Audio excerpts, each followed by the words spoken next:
기도자도 한참 기도를 했지만 폭풍 같은 한 주가 흘렀고요. 여전히 진행 중에 있죠. 한 주간 우리가 본 것은 이 대통령으로 대표되는 한 정권의 실패, 몰락 이런 것들을 목격했고요. 또 우리가 누리고 있는 이 일상 또 민주주의 이런 것들이 안정적이지만 않구나 이런 것들을 보게 되었습니다. 세상 사람들은 지금이라도 빨리 밖에 나가서 어디 여의도라도 가서 지금 시위를 해야 되는 건 아니냐 이렇게 하고 있는 이때 우리는 지난주에도 마치 이번 주에 아무 일도 없었던 것처럼 또 같은 시간에 모여서 하나님 앞에 예배를 드리기 시작했죠.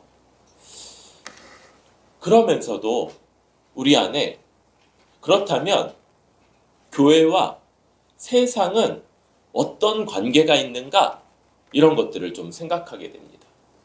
여러분 여기에는 우리 같은 기독교 신앙을 갖는다고 하는 사람들 사이에도 다른 의견과 종류, 스펙트럼들이 막 있어요. 예를 들자면 우리 로마 카톨릭 같은 경우에는 교회가 세상 권세 위에 있어야 된다 이런 생각을 갖고 있었습니다. 우리 그런 것들이 이제 역사 속에 드러나 있죠. 또 정반대로 교회와 세상은 아무 관련이 없고 교회는 거룩함을 지키기 위해 세상 일에 관여하거나 개입하면 안 된다 이런 입장도 있어요. 제세례파라든지 아니면 미국에서 한 그런 무리들 있죠. 검은 옷들만 입고 문명 세계를 거부하고 그렇게 살아가는 아미시 공동체 이런 것들은 지금도 그런 흐름 가운데 있다고 할 수 있습니다. 또 세상과 교회가 긴밀하게 결합해 있는 그런 것들도 있어요. 그래서 루터교회 이런 곳들은 독일에서 국가 안에 이 교회가 속해져 있는 이런 모습도 갖고 있죠. 제가 이렇게 세 가지 경우를 얘기했는데 우리는 이 세 가지가 다 맞지 않다 이런 생각을 하고 있습니다. 이 세상 권력과 교회의 관계에 있어서 성경은 여러 군데서 이야기를 하고 있어요. 로마서 13장 같은 곳에서 세상 권력이 하나님으로부터 난다 이런 말씀도 하고 있고요. 마태복음 22장에서는 그래서 하나님께는 하나님께 합당한 것을 세상 통치자에게는 세상 통치자에게 합당한 것을 바치라 라고 하는 이런 명령도 있고 또 우리 기도 인도자가 앞에 잘 이야기한 것처럼 디모데전서 2장에서는 우리가 모든 사람의 구원을 위해서 기도하는데 그때 특별히 세상의 권력자나 통치자들을 위해서 기도해야 된다. 왜 그러냐면 우리가 고요하고 평안한 중에 신앙생활을 할 수 있도록 그들을 위해서도 기도해야 된다. 이렇게 말하고 있는 것이죠. 그러면서 이런 것들과 함께 연결도 돼 있으면서 또 다른 그림 하나가 오늘 이 사도행전 12장에 나타나고 있습니다. 오늘 말씀을 보니까 그때라고 하죠. 이 그때에는 11절 후반부에 나오는 예루살렘에 큰 흉년이 들어서 안디옥 교회가 모은 헌금을 바나바와 사울의 손으로 예루살렘에 전달한 때라고 할 수 있어요. 이때 그런데 그 예루살렘 교회는 그러니까 큰 흉년도 겪고 있는 중이죠. 그런데 헤롯 왕이라는 인물이 나와요. 성경에는 유명한 헤롯 왕들이 여러 명 등장하는데 각각 다른 왕들이죠. 그 예수님 탄생하실 때 어린 사내 아이는 다 죽이라 명했던 그 헤롯 왕이 지금 나오는 이 헤롯 왕의 할아버지입니다. 할아버지. 또 예수님이 돌아가실 때 그때 예수님을 때리고 그랬던 그 헤롯 왕은 헤롯 안디바라고 하는데 요 헤롯 아그리빠 지금 여기는 2세라고 하는 왕인데 이 왕의 삼촌이에요. 이 족보가 되게 넓은데 다 헤롯이라는 성을 갖고 있는 거죠. 이 헤롯 왕은 비교적 짧게 통치했던 그런 인물이고 그런데 이 헤롯 왕이 교회에서 몇 사람을 해하려 하여서 먼저 요한의 형제 야고보를 칼로 죽였어요. 교회를 해하고자 하는 뜻을 가지고 그 중에 몇 사람을 택했고요. 그 가운데 야고보, 그죠? 사도 야고보가 그의 칼에 희생당한 이런 일들이 벌어집니다. 그러면서 3절에는 유대인들이 이 일을 기뻐했어요. 유대인들이 이것을 기뻐하는 것들을 보고 이제 베드로도 잡으려 할 때 근데 그때 무교절 기간이었다 이렇게 얘기하죠. 우리 이 헤롯 가문이 로마에게 잘 보여서 이 지역의 왕으로서 임명이 돼서 대대로 통치권을 인정받고 있는데 이 가문에 문제가 하나 있어요. 이 가문의 문제는 뭐냐면 유대인들을 통치하는 왕인데 유대인이 아니에요. 이들은 혈통적으로 이두메인이라고 되어 있습니다. 그러니까 이 정통성에 문제가 있고 유대인들의 반발 문제가 있어서 유대인들을 아주 환심을 사려고 하는 모습들을 많이 보여요. 예수님 당시에 48년째 지어주고 있던 그 증축되고 있던 성전이 바로 헤롯 대왕이 짓기 시작한 성전이었던 거예요. 그리고 그 목적이 유대인들의 환심을 사기 위한 것. 지금 그 손자다 보니까 마찬가지로 정통성을 갖지 못하는 이 헤롯 아그리빠 2세 왕, 이 왕도 유대인들이 기뻐하는 것들을 보고 아, 이거 좋아하는구나. 이거 해주면 인기 많아지겠구나. 그러면서 베드로도 지금 잡는 것이죠.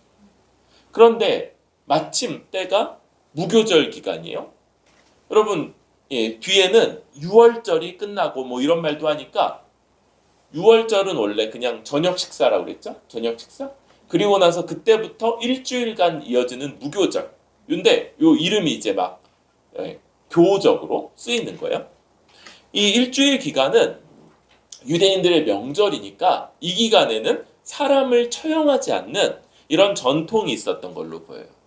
그러니까 일주일간 잡아놨다가 무교절 끝나고 나서 처형해야지 라는 생각을 갖고 4절에 옥에 가두어 군인 내식인 네페에게 맡겨 지키고 유월절 후에 백성 앞에 끌어내고자. 그쵸? 백성들 많은 앞에서 멋지게 사형을 선고하고 그리고 칼로 마찬가지로 야고보처럼 칼로 이 사람을 죽이는 사형을 집행하는 이런 것들을 해주면 유대인들이 더 좋아하겠구나 이런 생각을 갖고 그런 잡아 가두는 것이죠. 이 군인 내식인 네페에게 그러니까 4명씩이 베드로에게 할당돼서 지키는데요. 이게 네페인 거예요. 그러니까 어떻게 됩니까? 뭐 6시간씩 혹은 3시간씩 2번 하루 24시간 동안을 이들이 돌아가면서 지금 지키고 있는 거예요. 그럴 때 5절 베드로는 옥에 갇혔고 교회는 그를 위하여 간절히 하나님께 기도하더라. 교회가 이 베드로를 위해서 간절하게 기도하는 모습까지 여기서 나타나고 있습니다. 물론 뒤에 보면 또 당황스러운 모습도 나타나요. 6절에 헤롯이 잡아내려고 하는 그 전날 밤, 그러니까 무교절이 끝나는 그날 밤이었겠어요. 그날 밤에 베드로가 두 군인 틈에서 두 쇠사슬에 매어 누워 자는데 파수꾼들이 문 밖에서 옥을 지키더니, 그러니까 지금 베드로는 누워서 두 명의 군인들과 같이 누워 있는 거죠. 그리고 베드로의 양팔은 각각 한 명씩의 로마 군인에게 쇠사슬로 서로 연결되어 있는 거예요.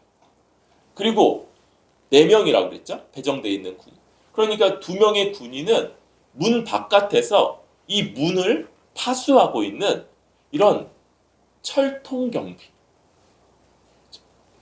이런 상황 속에 지금 7일간을 지내왔고 이제 마지막 날 밤을 그렇게 지내고 있는 겁니다.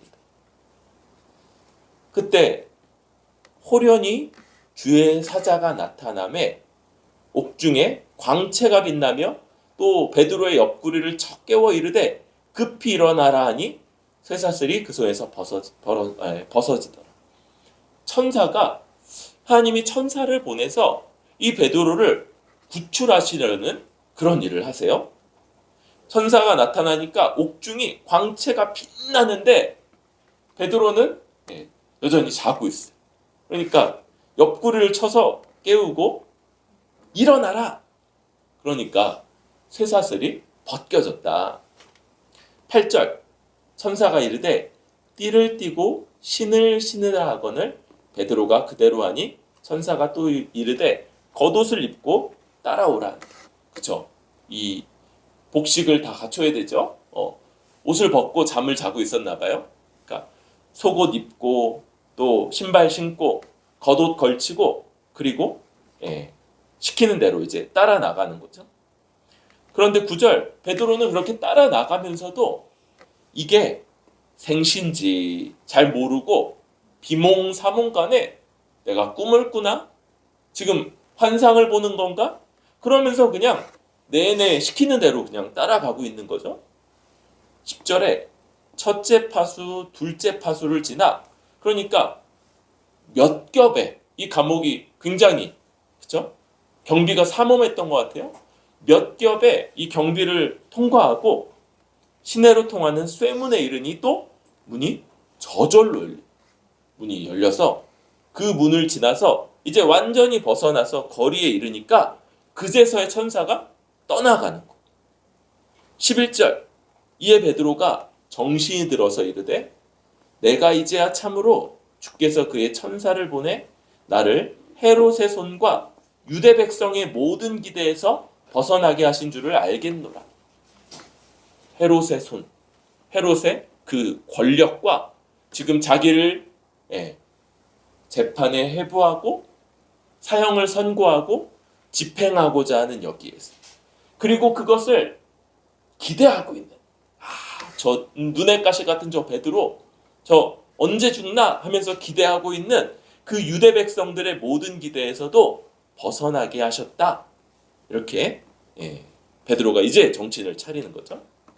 그리고 12절에 마가라는 요한의 어머니 마리아의 집, 이 집이 그 오순절에서도 성령 받을 때 그때도 모여서 기도하던 자리고, 이곳이 아마도 당시 많은 여러 군데가 있었겠지만 그 중에 한 아주 처음부터 있었던 예배 처소였던 거죠. 이 마리아가 자기 집을 오픈해서 예배 처소로 그렇게 내었던 것 같아요. 거기 모여서 지금 기도하고 있는 중이었어. 그리고 베드로가 거기 가서 이제 뱃문을 두드리는 거죠. 그런데 이름도 나와요. 로데. 예쁜 이름이죠. 로데라는 이름을 가진 이 여자아이가 나와서 베드로가 문 밖에서 두드린다. 그걸 베드로의 음성을 듣고 나야 나 베드로 이런 음성을 듣고, 아니 문을 열어야 될 텐데 너무 기뻐하면서 베드로가 왔어요. 베드로 선생님이 왔어요. 그러면서 돌아가서 그것을 말하는 거죠. 베드로는 아니 문 열어달라니까. 근데 이제 계속 문 두드리고 있는 거예요. 문 열라고, 문 열어주세요. 그런 그런데 돌아가가지고 베드로가 지금 문 밖에 섰다 말하니까 그 기도하던 사람들 반응이, 그쵸? 15절에 나오죠? 내가 미쳤다. 네가 지금 미쳤구나. 아니에요. 정말로 정말요. 그랬더니 아니야. 베드로 옥에 갇혀 있잖아. 그의 천사가 온 거 아니겠어? 근데 그런 소리를 들으면서 귀 기울이니까 지금 계속 문 두드리는 소리가 나는 거죠. 베드로가, 그쵸, 끈기가 있어요. 16절. 문 두드리기를 그치지 아니한지라 그들이 문을 열어 베드로를 보고 놀란. 드디어 베드로가 진짜로 와 있다는 것들을 보고 깜짝 놀란. 그래서 베드로가 그들에게 손짓하며 조용하게 하고 주께서 자기를 이끌어 옥에서 나오게 하던 일을 말하고 그걸 다 설명하는 거죠. 야고보와 형제들에게 이 말을 전하라 하고. 아까 야고보 죽었잖아요. 그쵸? 이 야고보는 누구예요? 예수님의 동생 야고보. 아까는 요한의 형제인 사도 야고보였다면 요 야고보도 이제 사도라는 이름이 붙긴 하는데 예수님의 동생 야고보죠. 이 당시 이제 교회를 이끌었던 지도자라고 알려져 있어요. 이 말을 전하라 하고 떠나 다른 곳으로 가니라. 그래서 베드로가 이제 다른 곳으로 떠나가는 것까지. 그런데 베드로는 그렇게 사라졌어요? 이제 날이 새니까 그 군인들이, 그쵸, 2명이 멀쩡하게 있던 쇠사들이 풀려 있고 문이 열려 있고, 그런데 군인들이 알지를 못해서 소동이 나는 거예요.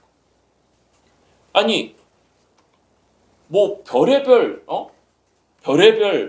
상황을 다 고민을 했을 거예요. 그래서 뭐 비슷하게 생긴 사람이라도 잡아다가 묶어놔야 되나? 그러면서 온갖 소동을 하다가 결국 못했죠. 해결을 못했죠.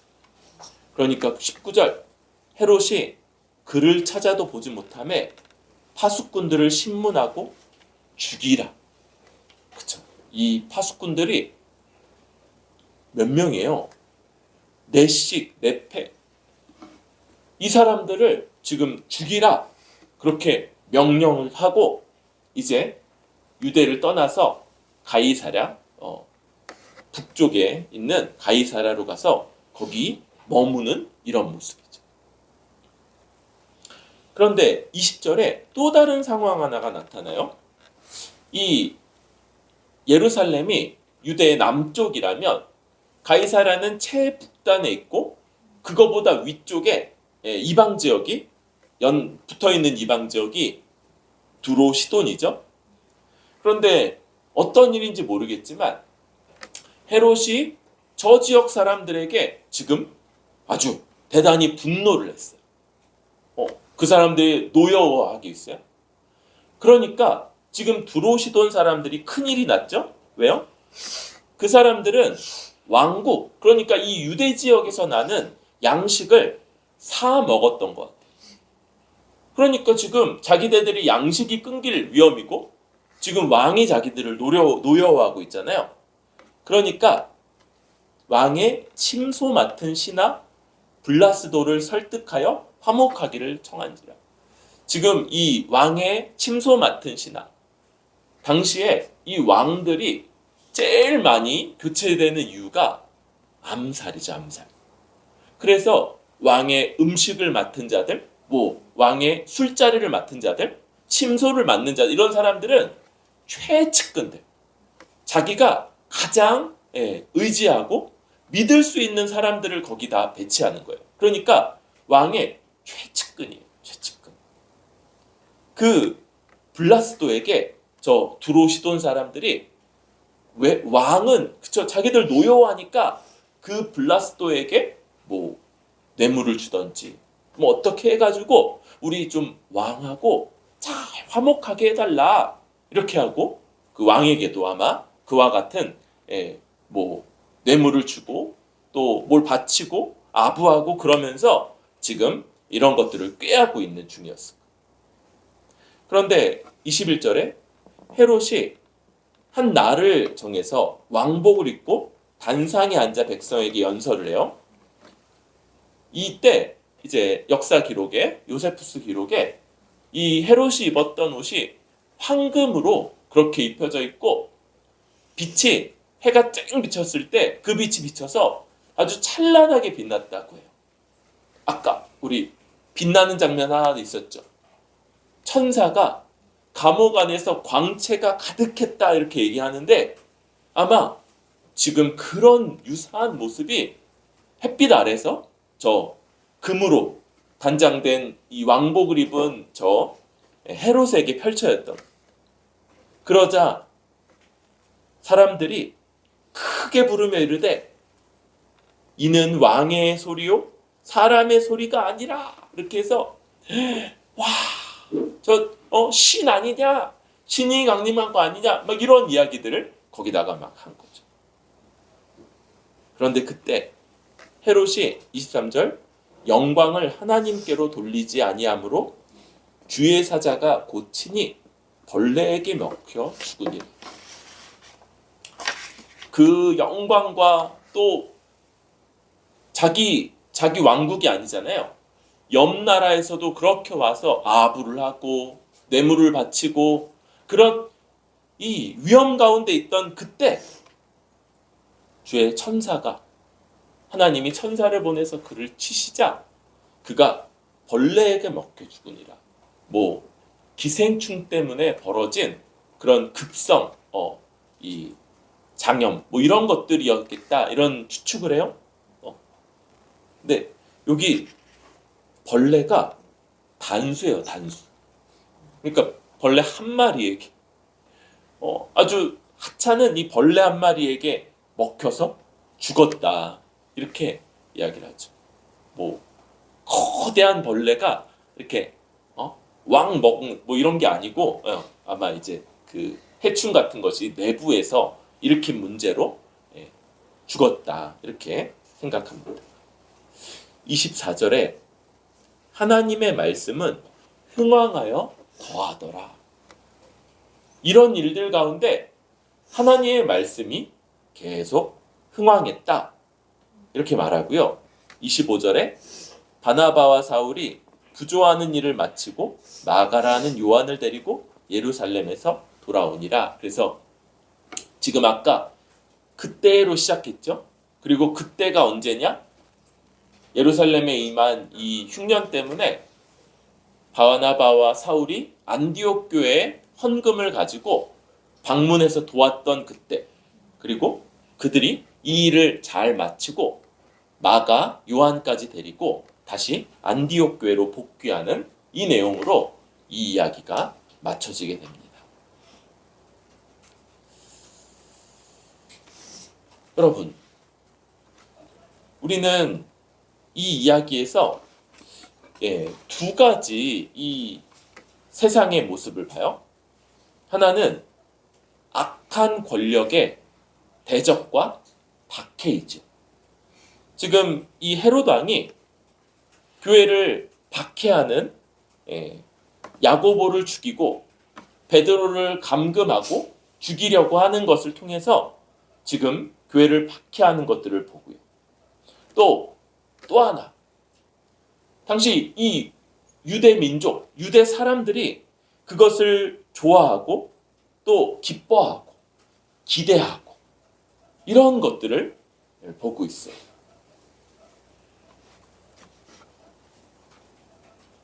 교회는 때때로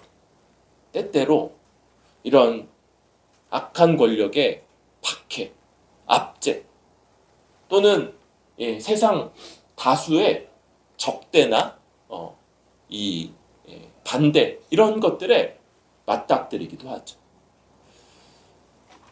여러분, 물리적으로 교회는 이런 것들에 어떤 다른 견해들, 아까 말했던 다른 견해들은 물리적으로 그런 것들을 맞서고 우리가 더 강한 힘을 가져서 맞서 이기고 이런 것들을 주장하는 사람들이 있지만, 여러분, 그렇지 않아요. 이런 것들에서 교회는 물리적으로나 외형적으로 그들에게 맞서는 것이 불가능한 것들을 봅니다.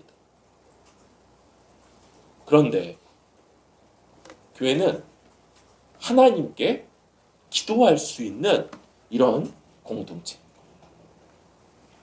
교회가 갇혀있는 베드로를 위해서 간절히 기도하듯이, 또 베드로가 직접 찾아갔을 때 12절에 나오는 것처럼 많은 사람들이 거기 모여서 계속해서 기도하고 있는 것처럼 하나님 앞에 기도할 수 있는 그런 공동체입니다. 여러분, 우리는 이 세상 권력이, 여기 이제 이 세상 권력에 대해서 여러 가지 입장들이 있다고 그랬어요. 지금 이 일을 놓고도 여러 견해들이 있을 수 있습니다. 그럼에도 불구하고 교회는 그것보다 더 크신 하나님, 만물을 통치하시는 하나님께 기도할 수 있고, 어떤 상황에서도 그렇게 하나님 앞에 구할 수 있는 특권을 가진 공동체인 것. 그럴 때 하나님이 교회의 기도를 들으시고, 교회의 기도를 기억하시고, 그리고 하나님이 뜻을 정하셔서 일하시는 그런 하나님이시라는 걸 우리는 믿고 의지할 수 있는 겁니다.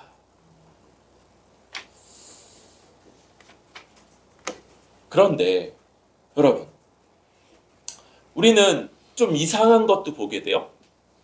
뭡니까? 지금 이 교회가 이 두 가지 중에 하나인 것 같아요. 하나는 지금 이 상황이 너무 엄중하다고 봤던 것 같아요. 왜요? 얼마 전에 야고보 사도가 죽었잖아요. 그러니까 베드로 사도가 살아서 돌아올 것이라는 걸 기대하기가 쉽지 않아서, 그래서 힘을 내게 해주십시오, 배교하지 않게 해주십시오, 고난 가운데서도 믿음을 잘 지키게 해주십시오, 이런 기도를 했을 수 있을 것 같아요. 다른 하나는 뭡니까? 하나님 앞에 기도하지만, 그죠? 베드로가 구출되기를 기도하지만 정작 믿지는 못하는 이런 걸 수도 있어요. 어쨌든 여러분, 이 후자일지라도 지금 이 상황이 대다수의, 훨씬 다수인 유대인들이 다 죽기를 기대하고 있고, 그 권력자가 자기의 강한 권력을 가지고 이것을 결정하고 또 그들의 뜻대로 이끌어가려는 이 상황에서 교회는 다른 것들을 기대하기가 어려웠다는 것들을 볼 수 있을 거예요. 그런데 오늘 본문은 하나님이 어떤 일을 하시는지를 보여줍니다. 그쵸? 천사를 보내고 자고 있는 베드로를 깨우며 쇠사슬이 끌어지게 하시고, 파수꾼들도 알지 못한 채 문이 열리고 또 다른 문이 열리고 굳게 닫혀있던 쇠문도 열리고, 그러면서 무사하게 나오는 이런 일들을 하나님이 하시는 거예요. 우리는 하나님이 우리에게도 우리가 기대하는 바를 따라서 이런 기적적인 일을 언제든지 우리가 기도하면 펼쳐주신다, 이렇게 말할 수는 없을 거예요. 만약 여러분, 야고보를 위해서는 교회가 기도하지 않았겠습니까? 그런데 하나님이 야고보에게는 참수에서 죽는 것들을 또 허락하시는 거예요. 교회는 하나님 앞에 우리가 기도하고 우리 생각할 때 가장 선한 것들을 위해서 하나님께 간구하지만, 우리 하나님이 우리의 생각보다 더 크시고 우리의 지혜보다 더 지혜로우시고, 우리는 도무지 이해할 수도 예상할 수도 없는 일들까지도 하나님은 행하신다는 것들을 우리는 인정해야 되는 그런 하나님의 피조물이고 하나님 아래에 있는 사람들이라는 것들을 고백해야 합니다. 우리의 이해나 기대를 넘어서 하나님이 일하신다는 것들을 우리는 생각하고 고백해요. 내가 생각할 때 이것이 선하다, 이 길이 옳다, 이게 맞다 여기는 것들, 그런데 하나님은 그거보다 더 좋은 선을 우리가 생각지 않은 방식으로 다른 방식들로 이루어내시고 이루어 가시고 응답하실 수 있는 그런 하나님이시라는 거. 여러분, 그래서 우리는 낙심하거나 절망하거나 포기하거나 이런 것들이 허용되지가 않아요. 무슨 말이냐면, 여러분, 하나님이 이제는 능력이 없는 것처럼, 하나님이 이제 더 이상 이제 나도 어찌할 수가 없어, 하나님도 방법이 없는 것처럼, 하나님도 도무지 하실 수 있는 것이 없는 것처럼 그렇게 여기는 것. 그건 우리죠. 우리가 생각할 때 우리의 한계 안에서 이 피조물로서의 우리의 지혜, 능력, 우리의 여러 생각들의 한계 안에 있는 거지, 하나님 앞에 간구하고 하나님이 이루실 더 큰 일들을 우리가 바라보지 않을 수 없어요. 여러분, 늘, 그죠? 제가 목회 기도에 늘 그렇게 기도하죠. 우리 삶에는 의도치 않은, 누가 그걸 의도적으로 구하겠어요? 고난들이 있어요.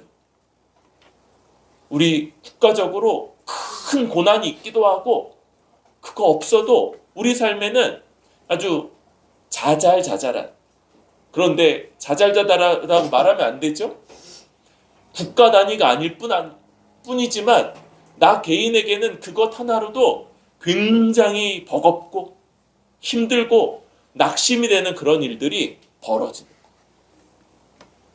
그런데 그때에도 우리 하나님은 그 일 가운데 우리를 지키시는 것만 아니라 그 고난을 통해서 우리에게 유익한, 우리에게 선하고 우리에게 아주 복된 것들을 만들어내시는 재료로 사용하신다는 겁니다. 이게 성경이 말하는 합력하여 선을 이룬다는 하나님의 말씀의 의미인 것이죠. 우리는 이것을 인정하고 고백해야 될 것이에요. 세 번째로, 우리 생각은 하나님이 저 천사를 보내셔서 베드로를 구원하실 때, 그때 헤롯도 그냥 어찌해버리면 될 것 같다 이런 생각도 하잖아요. 그런데 그 결론은 뭡니까?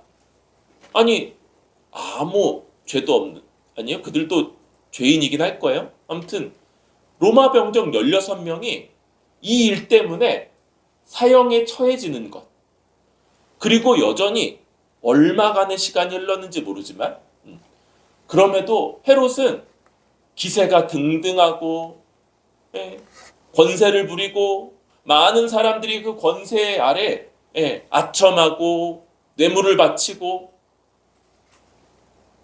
많은 사람들이 그가 와, 신의 소리다, 신이 우리 가운데 내려오셨다 이렇게 말할 만큼이나 그 권세, 위엄, 이것이 여전히 유지되는 것들을 보게 돼요.